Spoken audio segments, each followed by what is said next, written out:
시청자 여러분 안녕하십니까? 채널 K뉴스 한 주간의 한인사회 주요 소식을 정리했습니다. 미주 한인들이 이민 112년을 맞았습니다. 지난날과 비교하면 한인사회는 얼마나 많은 발전을 했는지 측정하기조차 어렵습니다. 미주 한인의 날을 맞은 지난 13일 미 전역 한인사회는 축하의 기념 행사를 열며 자축했는데요. 지난날을 돌아보며 고칠 건 고치고 미래 지향적 사고방식으로 새로운 미래 100년을 설계해야겠습니다. 지난 13일 뉴욕 뉴저지에서 이어진 미주 한인의 날 기념 행사 금홍기 기자가 직접 다녀왔습니다.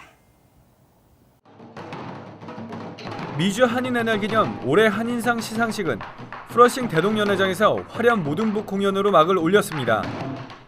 이번 기념식에서는 가슴에 훈장 메달을 단 연세 지긋한 이민자 1세들의 모습이 유독 눈에 많이 들어옵니다. 이 훈장 메달은 한인회가 65세 이상 노인들에게 수여하는 것으로 한국이 6.25 전쟁 뒤 경제 부흥을 이루며 세계 10대 경제 대국으로 성장할 수 있도록 헌신한 부모 세대를 치하하기 위해 기획됐습니다.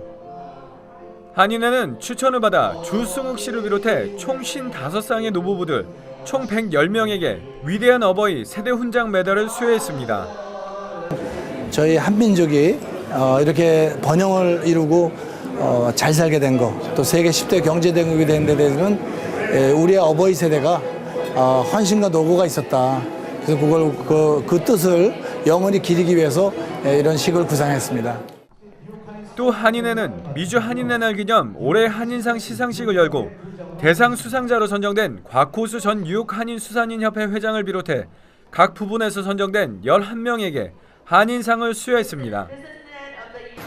저보다도 이렇게 좀 훌륭하신 분들이 많은데도 저를 주신 것에 대해서 저는 감사하게 생각하고 앞으로 더욱 그 한인사회에 봉사할 뜻으로 생각하고 있습니다.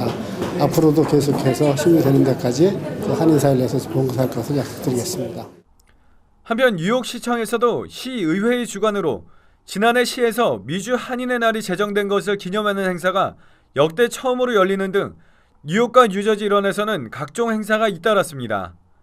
채널 K뉴스 금홍기입니다. 다음 달 21일 우리설 대잔치가 펼쳐집니다. 전통 문화 공연, K-팝 콘테스트, 떡국잔치 등 역대 최대 규모가 예상됩니다. 한인사회의 적극적인 관심과 동참이 요구됐습니다. 퀸즈 한인회는 어제 플러싱 퀸즈 한인회 사무실에서 첫 준비 모임을 열고 올 설 퍼레이드 참가 인원을 최대한 끌어올려 지난 14년 내 최대를 기록할 수 있도록 만전을 기하겠다고 밝혔습니다. 올 설 퍼레이드는 2월 21일 오전 11시에 플러싱 백구경찰서 앞 유니온 스트릿에서 출발해 샌포드 애비뉴와 메인 스트릿을 경유한 뒤 돌아오는 순서로 진행됩니다. 퍼레이드 후에는 금강산과 산수갑산 1식당에서 떡국잔치가 열리며 오후 1시 30분에는 플러싱 고등학교에서 우리설 대잔치가 열리고 전통 문화 공연과 K-팝 콘테스트가 진행됩니다. 퀸즈 한인회는 K-팝 콘테스트 우승팀에게 태블릿 PC 등 상품을 전달할 계획입니다. 류재봉 회장은 전통과 현대 한국 문화가 공존하는 풍성한 볼거리를 제공해 축제 같은 행사로 만들겠다며 포부를 밝혔습니다. 이어 한인 동포들의 적극적인 후원과 참여를 당부했습니다. 행사 후원 및 K-팝 콘테스트와 자원 봉사자로 참여를 원하는 한인들은 퀸즈 한인회로 문의할 수 있습니다. 기내소란을 벌인 가수 바비킴이 항공사에서 발권받은 비행기표가 엉뚱하게도 이름이 비슷한 다른 사람의 것으로 드러났습니다. 출국장과 보안 검사대를 거쳐 항공기 탑승구까지 그 누구도 잡아내지 못했는데요. 대한항공의 잘못된 발권이 결국 기내 난동이라는 엉뚱한 문제를 불러왔습니다. 박민기 기자가 정리했습니다. 지난 7일 인천에서 출발해서 샌프란시스코로 가는 대한항공 기내에서 술에 취해 난동을 부린 혐의로 미 연방수사국과 세관의 조사를 받고 논란의 중심에 선 가수 바비킴. 마일리지로 비즈니스석을 예약했는데 엉뚱하게 이코노미석을 받았다는 해명입니다. 그런데 이 과정에서 황당한 일이 일어났습니다. 비즈니스에서 이코노미로 잘못 발권된 단순한 문제가 아니라 이름이 비슷한 제3자의 탑승권을 받았던 겁니다. 바비킴의 영문 이름은 킴 로버트 도균. 그런데 같은 비행기 탑승객에는 킴 로버트란 비슷한 이름의 이코노미 승객이 있었습니다. 대한항공 직원이 두 사람을 착각해 킴 로버트의 이코노미 탑승권을 바비킴에게 줬던 겁니다. 대한항공 측은 뒤늦게 중복 발권 사실을 인지했으나 제대로 조치가 이뤄지지 않았고 결국 한 사람의 탑승권으로 두 명이 비행기를 탄 셈이 됐습니다. 대한항공 관계자는 바비킴이 예약만 돼 있는 상태에서 먼저 도착했고 카운터 직원이 동명이인의 승객으로 착각해 중복 발권한 것이라고 인정했습니다. 현재 샌프란시스코에 머물고 있는 바비킴은 기내에서 소란을 피운 부분에 대해서는 이유를 불문하고 사과드린다며 경찰 조사에 성실히 임하기 위해 하루라도 빨리 귀국할 예정이라고 밝혔습니다. 땅콩 회항에 이어 또다시 문제를 일으킨 대한항공. 인터넷 게시판에는 바비킴 기내 난동의 시발점이 된 대한항공 측의 발권 실수를 비난하는 글들이 잇따라 올라오는 등 여론의 비판이 뜨겁습니다. 채널 K뉴스 박민기입니다. 공화당 주도 2015 회계년도 예산안 수정안이 지난 14일 연방하원에서 전격 통과됐습니다. 수정안에는 이민개혁 행정명령을 무력화하는 법안이 포함되어 있습니다. 상원에서도 통과될 수 있을지 주목됩니다. 연방하원은 어제 전체 회의에서 연방국토안보부의 2015 회계년도 예산안 수정안을 표결에 붙여 찬성 246표, 반대 191표로 가결 처리했습니다. 공화당이 마련한 수정안은 397억 달러 규모의 국토안보부 예산안을 승인하되 1,100만 명의 불체자 가운데 약 500만 명에 대한 추방을 유예하고 취업을 허용하는 내용의 이민 행정명령을 무효화하는 게 골자입니다. 하원은 아울러 미국에 어릴 때 온 청소년을 대상으로 추방을 유예해 주었던 오바마 대통령의 2012년 행정명령도 백지화시켰습니다. 하지만 이와 같은 법안이 상원을 통과할 수 있을지는 미지수입니다. 상원 총 100석 가운데는 민주당이 44석을 차지하고 있어 통과가 쉽지는 않을 것으로 전망되고 있습니다. 게다가 오바마 대통령은 이민개혁의 근간을 훼손하는 내용의 법안에 대해서는 거부권을 행사하겠다고 공언해 왔습니다. 동일한 내용의 동해 병기 의무화 법안이 상하원에서 동시 발의됐습니다. 발의되자마자 호응도도 높아 통과 전망이 높은 것으로 알려졌습니다. 입법 가능성을 기대해 봅니다. 토니 아벨라 주 상원 의원은 주 의회가 개원한 지난 7일 첫 법안으로 동해 병기 의무화 법안을 발의했습니다. 이날 상정된 법안은 지난해 주 상원에서 통과된 바 있는 뉴욕주에서 발행되는 공립학교의 모든 교과서에 일본해와 함께 동해를 의무적으로 표기해야 한다는 내용을 골자로 하고 있습니다. 이 법안이 발의되자마자 7명의 의원들은 공동 발의자나 멀티 스폰서로 참여하는 등 법안에 지지하는 입장을 밝혔습니다. 이에 앞서 에드워드 브라운스타인 주 하원 의원도 동해 병기 의무화 법안을 제출했습니다.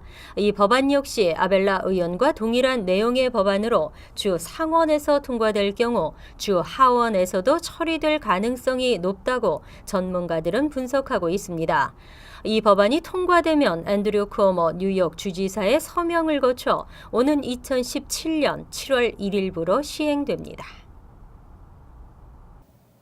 파격적인 이민 혁신 법안이 초당적으로 상정됐습니다. 취업 영주권과 전문직 취업 비자 쿼터를 2배 이상 늘리는 내용인데요. 이민자들의 관심이 쏠리고 있습니다. 민주당과 공화당 각 3명의 중진 의원들은 어제 이민 혁신 법안을 초당적으로 전격 상정했습니다.